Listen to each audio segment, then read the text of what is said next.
வணக்கம் ஃப்ரெண்ட்ஸ். இந்த வீடியோவில் வந்து அந்த வாஸ்காலுக்கு பெயிண்ட் அடிச்சுக்கிறாங்க, அதாவது ப்ரேமர் அடிச்சுக்கிறாங்க. அதை வந்து நம்ம ரிமூவ் பண்ண போகிறோம். எப்படி ரிமூவ் பண்ணுறதுன்னு பாருங்க. நான் வந்து பஃபிங் மிஷின் போட்டு அதில் பஃபிங் பேட் போட்டு நான் தேய்க்கிறேன்.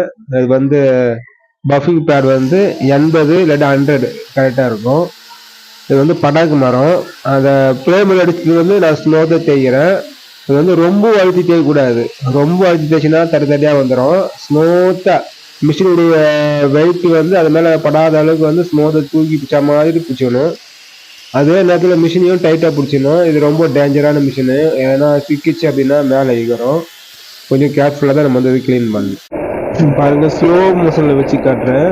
அந்த மிஷினை எப்படி சுற்றுது, எப்படி தேய்க்குதுன்னு பாருங்கள். இந்த ப்ரேமர் அடித்து படி, அதாவது வாஸ்கல் படியை க்ளீன் பண்ணுறோம்.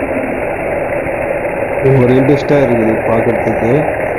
ஸ்லோ மோஷனில் பார்க்குறப்போ அவருக்கு கொஞ்சம் லைட்டாக அழுத்தி தேய்ச்சிருந்தா உங்களுக்கு வந்து நல்லா உணர்ச்சின்னு தெரிஞ்சிடும்.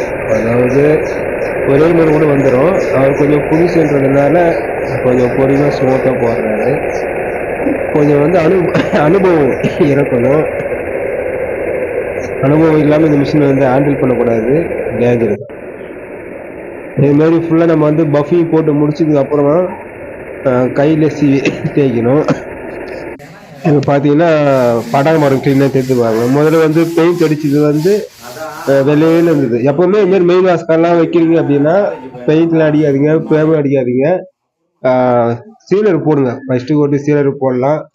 நிறைய வீடியோ சொல்லியிருப்பேன், பியூ பாலிசி அப்ளை பண்ண போறீங்க அப்படின்னா பியூ சீலரே அப்ளை பண்ணுங்க, நல்லா இருக்கும்.